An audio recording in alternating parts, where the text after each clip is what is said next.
When Casino Royale the movie came out in 2006, it was an absolute critical hit.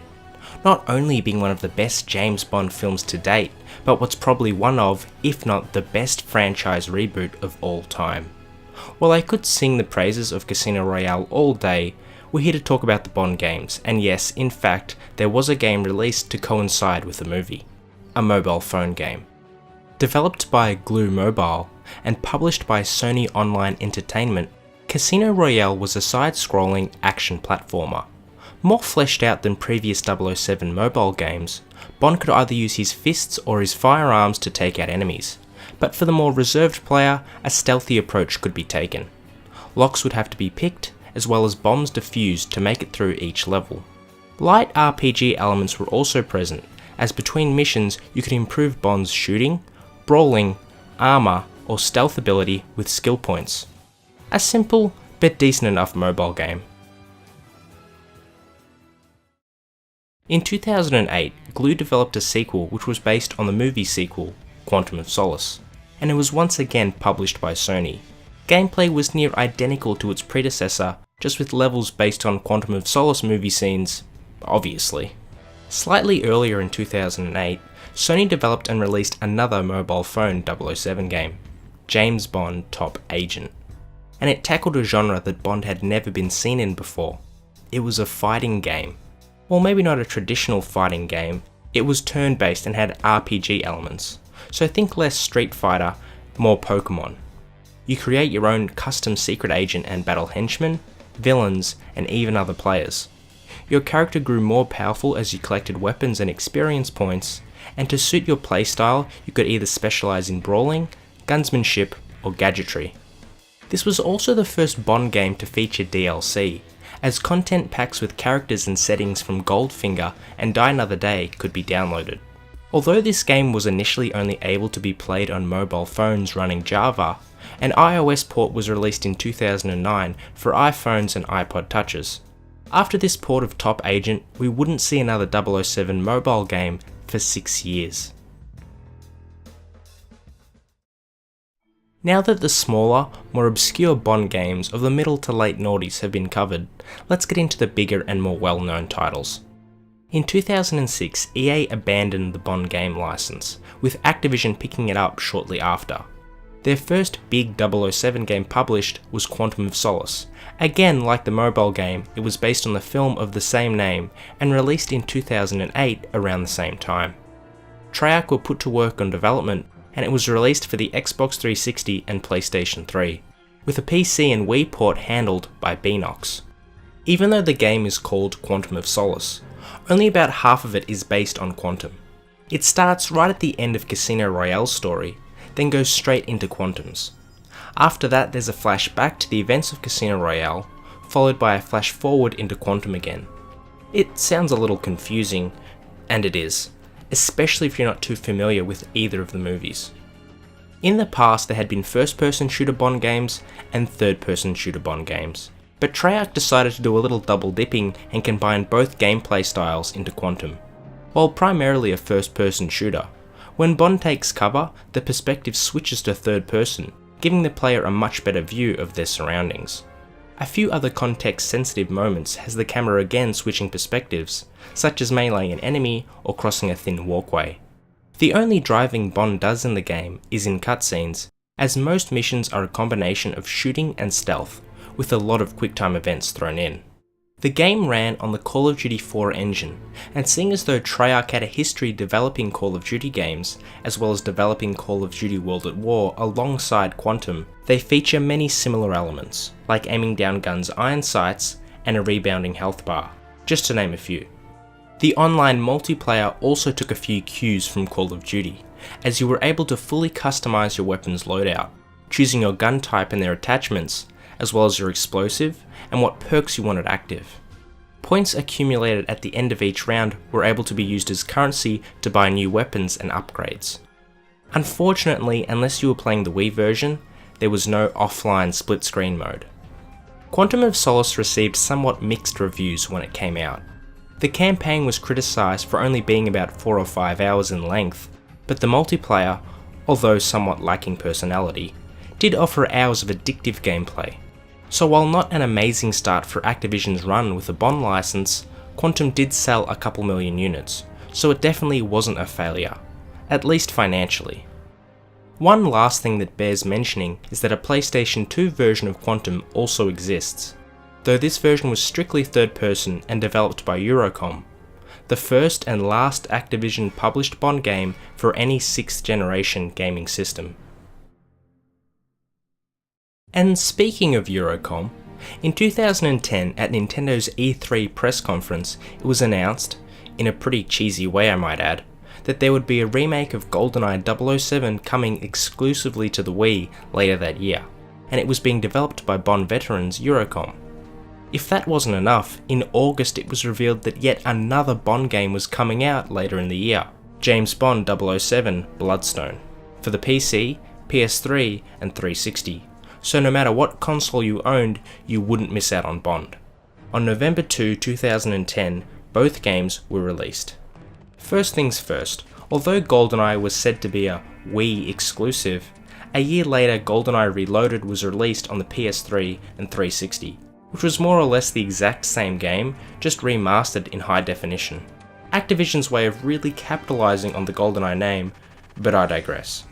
This version of Goldeneye's story, although still sharing similar themes and locations with the 1995 movie and 1997 game, has now been reimagined with Daniel Craig as Bond, and written in a way to more reflect the tone of the Craig-era films. All returning characters also have their appearances reimagined. The gameplay has been designed with modern mechanics in mind, so you'll be able to look down your gun's iron sights and have your health bar rebound, though there is a classic setting where you have a fixed health bar and have to rely on armor pickups to stay alive. A cover system is also present, albeit a tad more streamlined than Quantum's as you stay in first person. And again, like Quantum, most of the time you'll either be in firefights with your opponents or carefully sneaking around, taking enemies out one by one, all while avoiding cameras and auto turrets.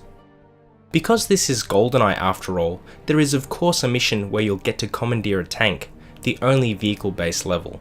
Bond now has a smartphone too, which is used not only to make calls but also take photos and hack computers. The higher the difficulty setting, the more objectives you'll have to complete, just like the original game, though these objectives are only optional, so finishing a level without having completed your additional assignments will still let you progress in the game. Multiplayer was back and better than ever. On the Wii, you could either play split screen with 4 people or take the action online with matches of up to 8 players. Goldeneye Reloaded doubled this number to 16, as well as adding an additional single-player challenge mode titled MI6 Ops. In this mode you complete either offensive, defensive or stealth-based objectives and are ranked at the end of each mission out of 4 stars. Critics were fairly pleased with both versions of the Goldeneye remake. There was no way it could ever top the original, but the well-designed campaign and robust multiplayer were impressive in their own right. It brought Goldeneye faithfully into the 21st century and was viewed as one of the best first-person shooters on the Nintendo Wii. But if you didn't have a Wii back in 2010 and wanted a new James Bond game, your only other option was 007 Bloodstone. Developed by Bizarre Creations, they differentiated it from Goldeneye by setting it in third person, having a completely original storyline and including many vehicle-based levels. As far as the plot goes, after Bond foils a terrorist attack on a fundraiser in the intro, he's then tasked with tracking down a scientist who specialises in biological engineering. He was thought dead, but it turns out he was instead kidnapped by a man named Pomerov in order to help manufacture deadly toxins. Bond learns that he's out to make weapons of mass destruction, so the chase is on. 007 catches up to Pomerov, and from there it's revealed that someone else tipped MI6 off because they secretly wanted Pomerov dead. So now Bond is on the hunt for a criminal named Rack. It's a bit convoluted to say the least. For most of the game, Bond is accompanied by MI6 covert agent / fashion designer Nicole Hunter, and towards the end of the game there's a few twists and turns in the story and it even ends on a cliffhanger, heavily implying a sequel is coming. By now it shouldn't be any surprise that the gameplay is a combination of shooting and stealth, but as Bizarre Creations have a history of working on racing games, it only makes sense that there's a fair few driving missions also thrown in. a new mechanic known as focus aim was also added to the shooting gameplay. Every time Bond performs a stealth or combat takedown, you get a focus point. What this focus point allows you to do is basically insta-kill an enemy. Up to 3 focus points can be stored at any time and can even be chained together for maximum effectiveness. This mechanic was basically ripped straight from Splinter Cell Conviction, but it fits well enough in Bloodstone. Bond's trusty smartphone is able to give you an enhanced vision of your surroundings, very similar to detective vision found in Batman Arkham Asylum. Switching it on, for example, will allow you to track your enemies much easier, essential for stealthing. Multiplayer wise, compared with the Goldeneye remake, it's a little lacking. There's only 3 game modes to choose from, whereas Goldeneye had 9, and there's no split screen. No racing either if you were curious, just straight third person shooting. Bloodstone was received considerably worse than Goldeneye. Although mechanically the game was sound, it was really nothing special. The only new features added were ripped off from better games, and the multiplayer just seemed tacked on. Sales wise, it didn't even do half as well as Goldeneye. Activision mustn't have been happy with how Bloodstone performed either, because a mere 2 weeks after its release, they announced they were considering closing down Bizarre Creations, and that became a sad reality for the staff on January 20th, 2011. In 2012, it was the 50th anniversary of the Bond movie series, so to mark this occasion the game released would be a celebration of the franchise. 007 Legends was released 1 week before Skyfall hit theatres. Now how it celebrated the history of the franchise was an interesting concept. It had missions based on 6 different Bond era films, so for Sean Connery, Goldfinger, George Lazenby, On Her Majesty's Secret Service, Roger Moore, Moonraker, Timothy Dalton, License to Kill, Pierce Brosnan, Die Another Day, and Daniel Craig, Skyfall. The Skyfall missions, however, weren't released at launch, but were free to download after the movie was released, so no plot points in the film would be spoiled. 007 Legends is very much a sequel to the GoldenEye remake, as it retains many familiar gameplay features, and was again developed by Eurocom, running off the GoldenEye Reloaded engine. There are a few additions and differences worth mentioning. Now, even though you play through 6 different Bond movies, you're always Daniel Craig's Bond. The game is set up as a sort of flashback through Bond's illustrious career, and like GoldenEye, these scenarios have been reimagined slightly to fit with the tone of the Craig films. Unlike GoldenEye, however, all the villains retain their original likenesses, though for whatever reason that doesn't carry over to some supporting characters. Like this white woman is supposed to be Halle Berry's character from Die Another Day. It also looks like they couldn't get Daniel Craig to do Bond's voice, even though he'd recorded lines for every previous 007 Activision game. I think you made your point, Goldfinger. Thank you for the demonstration.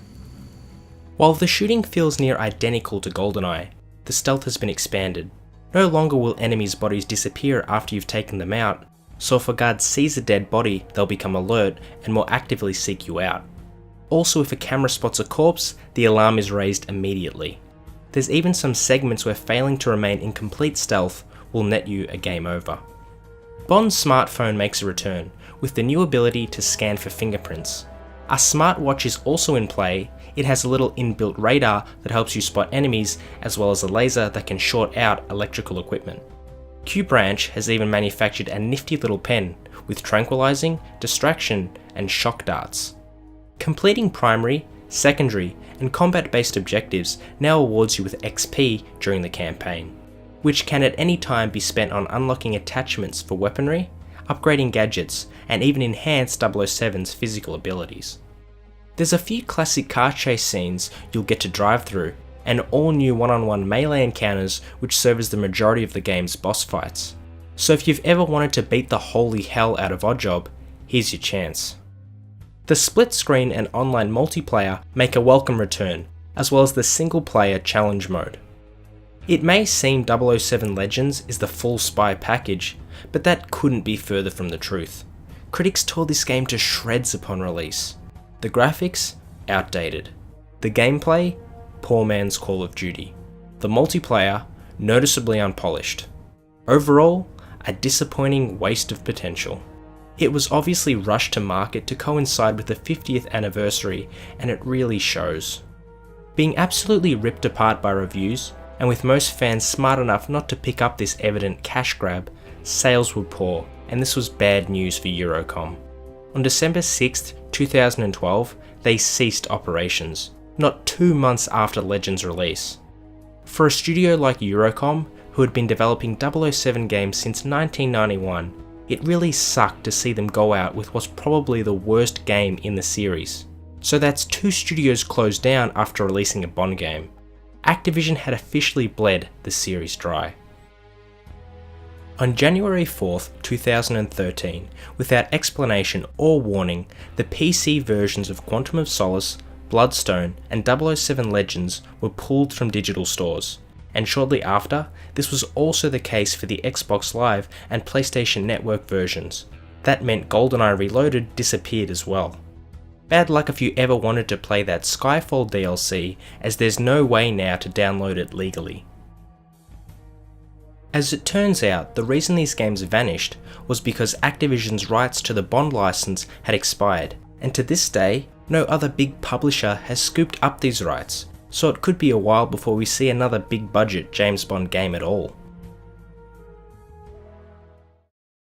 In 2015, the 24th Bond film Spectre came out, and while there wasn't a game directly based on it released, we did get the Android and iOS game James Bond World of Espionage that was put out to promote the film. Developed and published by Glue Mobile, it's described as a single-player and multiplayer menu-based role-playing game, but what that really amounts to is just tapping on the screen where the game tells you to tap. The plot has elements from classic Bond films like Dr. No and Thunderball, as well as some original material, but this isn't a game where you'll even remotely care about the story. What you're meant to do is collect a team of secret agents and send them on various missions with good old James Bond. But again, you'll just be tapping through menus and everything else just kind of plays on autopilot. The more you tap, however, the faster you lose energy points, so you can't play this game for long periods of time unless you pay real world money. Yeah, it's one of those kind of games. The game is free, but its only real purpose is to trick people who don't really play video games out of their cash, luring them in with the name James Bond, and then nickel and diming them to make a quick buck. If 007 Legends was a shoddily put together cash grab, then I don't even know how to describe World of Espionage. I mean, I've never heard of this game, you've never heard of this game, so I guess it's best to leave it in the pit of obscurity. The Activision / Daniel Craig era of Bond games definitely had some high notes, the GoldenEye remake being one of them. But taken as a whole, they didn't do a whole lot of good for the series. And again, now with the 007 license in limbo, who knows when we'll ever get another proper game. This would be a pretty depressing way to end the retrospective. But fear not, there will be one more part, to clean up anything I've missed, talk about some unreleased or cancelled games, some fan-made games, and of course a chance to reflect on the series as a whole, and where it could possibly go from here. Stay tuned, James Bond will return.